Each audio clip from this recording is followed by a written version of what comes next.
Good morning, children. This is the second part of your lesson, an elementary school classroom in a slum. If you don't have watched the first part, subscribe the channel, go watch and come back.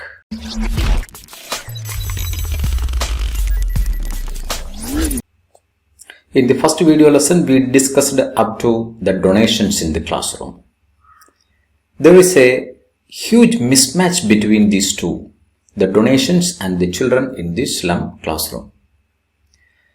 We can analyze each and every disparity between the donations and the life of these children.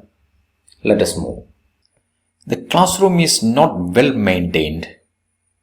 The pale cream walls with the donations on them look more miserable and sad. Look at the first image of Shakespeare. It is ironic because no serious study has been taking place in this slum classroom. Then this picture, the cloudless at dawn. The life in the slum is contrasted with the cloudless sky and the concrete structures that override the cities. So these are contrastive in nature. Then the nature is filled with bounties, gifts like the flowers and the valleys. But for these children, they are condemned to live in the slums amid garbage or slag. That is the contrastive picture these donations bring forward. The poet says the open-handed map is not their world. Their world is the world they see through the narrow window in the classroom. And what they can see through the window is only a narrow street filled with garbage, and it is already covered with lead sky. Open-handed map awarding the world its world, and yet for these children, these windows, not the map, their world, where all their future painted with fog. So, the world which they see is not the real world. Their world is confined in the narrow, dusty street of the slum. They are confined inside the slum world. They are confined there. Their future is really blurred. They have no bright future in front of them. It is blurred. That's why the poet says all their future is painted with a fog. It is not clear. They can't hope for a bright future. It is blurred in front of them. Look at these lines. A narrow street sealed in with a lead sky. Far, far from rivers, capes, and stars of words. So these children are living in the slum, and their world is the world they see through the school window. And what they can see there is their narrow street. And this narrow street is sealed in with means covered with that lead sky. They can't see through it. It is covered. They can't see through it. They are confined or entrapped entrapped in this slum. This is the condition of the children. They are far away from the nature's boundaries of rivers and caves. Look at the picture of caves. The three sides of this land area is covered with water and the stars of words. Stars of words here means quality education. Quality education. Because the intention of the poet is social justice. He is demanding for social justice for these children. As they are belonging to the slum classroom, they are not getting stars of words, which most probably mean good education. Now let us move on to the next stanza. Look at the next stanza, a couple of lines.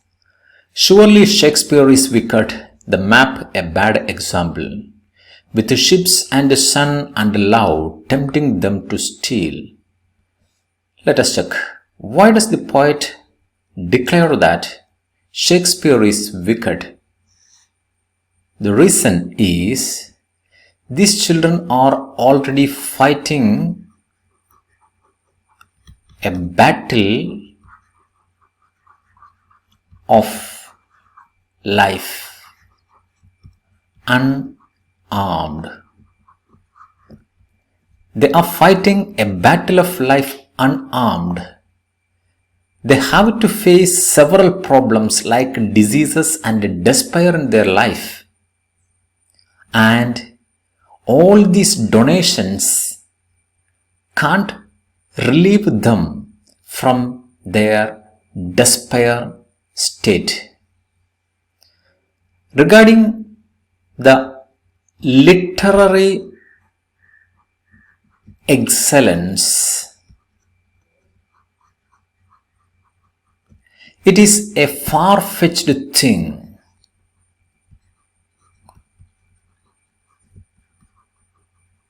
It's a far-fetched thing. Hence, Shakespeare is wicked. Hence, Shakespeare is wicked for these children. Now let us check the next one. The map, a bad example, with the ships and the sun and the love tempting them to steal. The poet says that the map a bad example because it gives them a bad aspiration. The bad aspiration here is it makes them aware of the real world. It makes them aware of the real world. But they are not taught how to reach there. How to reach in the civilized world other than this slum. They are not shown the ways to come out of these slaggy slums. So this map a bad example. The map shows all these things, the ship, the sun and love. All these things symbolize joy and happiness. Joy and happiness, which these children are deprived of. These children are deprived of all these civilized things like ships, sun, and even love. To acquire these things, they are tempted to steal because they are not taught the ways of becoming civilized.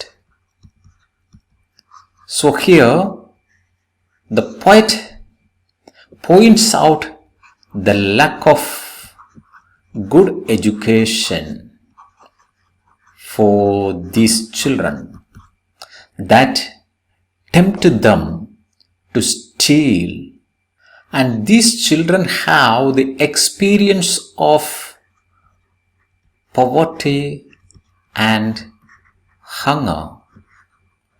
To reach out of their world, they have to steal because they are deprived of good education. Look at the next line.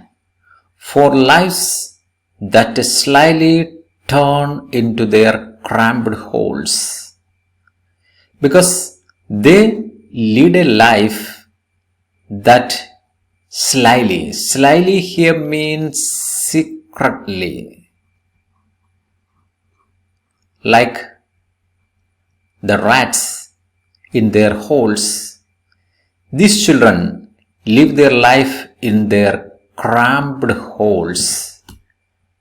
Look at the slum settings in our cities. They are destined to live in these cramped holes. Look at the next line. From fog to endless night. These children leading a life from fog to endless night. From no hope to hopelessness.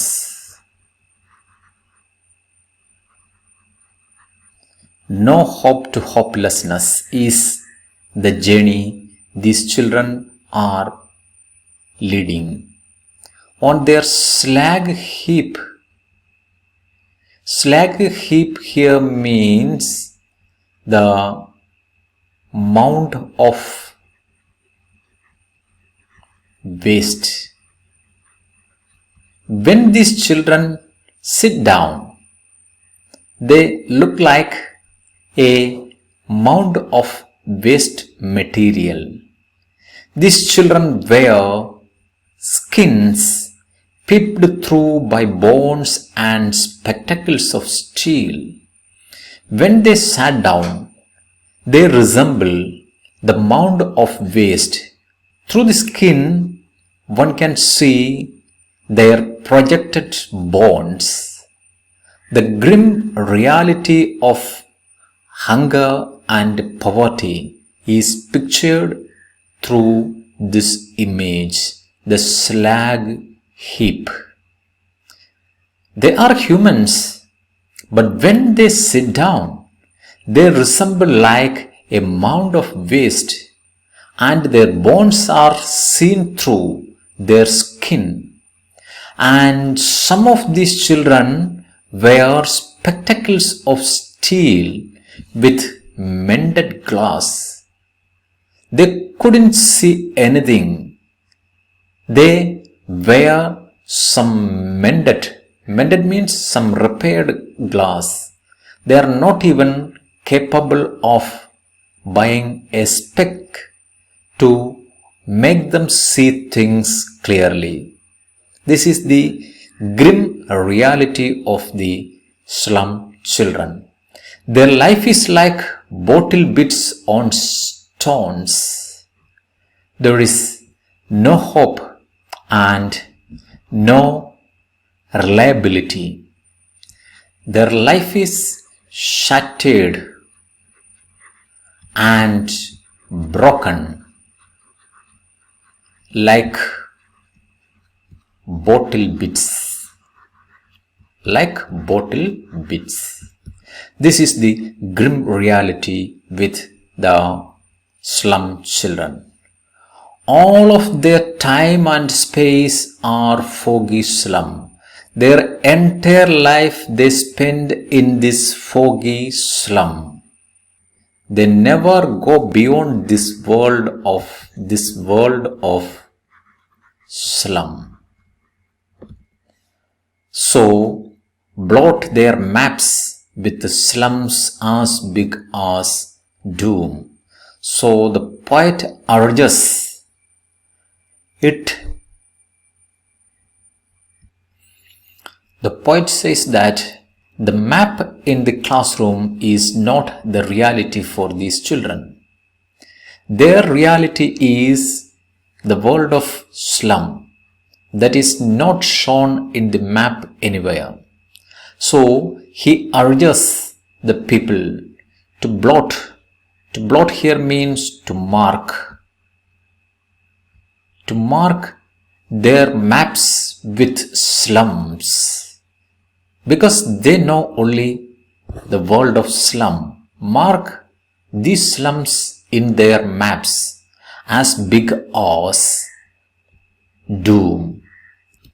So the poet urges the people to mark their maps with the slums as big as doom. Doom here may be the destiny or the final judgment.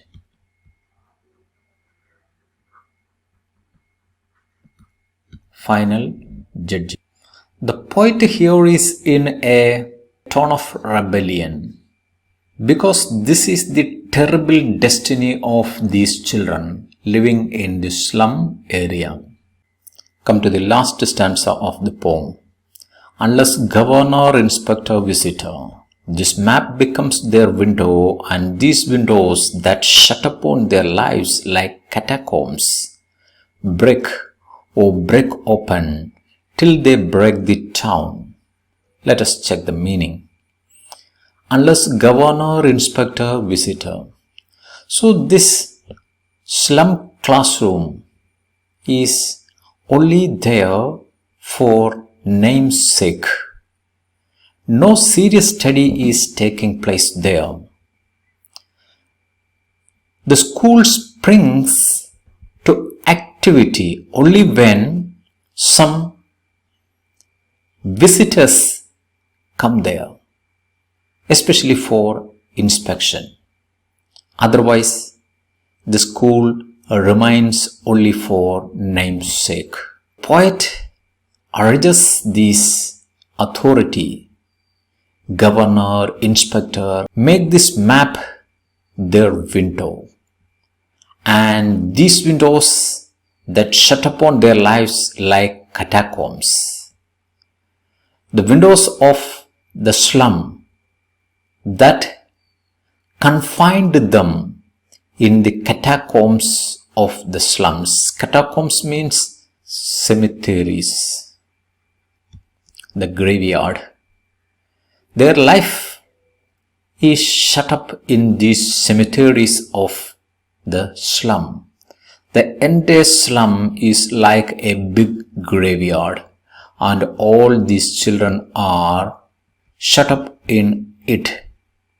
So the poet urges the authority to make the map their window. Look at the next line. Break open till they break the town, and show the children to green fields and make their world run ashore on gold sands. So the poet urges to break open all the barriers in front of them. All the barriers in front of them, and take them out of the slums and let them play on the green fields and let them run azure on gold sands. Azure here means blue sky. Let them enjoy the nature. Let them enjoy the gold sands, the green fields. Make them their life. Make this nature's beauty as part of their life. This is the urge the poet has made to the officials related with this slum school. Come to the next line. So here we see the poet's appeal towards the officials to liberate these children, from the slum, from the miserable slum, and enable them to breathe fresh and healthy air away from the slum. Run ashore on gold sands and let their tongues run naked into books, the white and green leaves open. The poet demands, let these children learn not only bookish knowledge, but also knowledge from nature. That's why he used the phrase white and green leaves. The poet here visualizes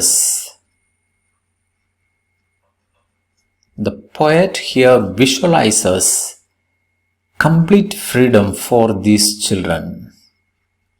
Complete freedom for these children.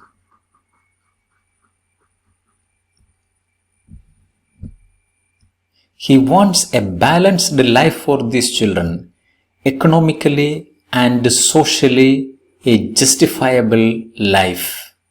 They also want to enjoy their life and education. If the fundamental rights of education is not fulfilled with these children, their life becomes miserable. It becomes miserable for these children.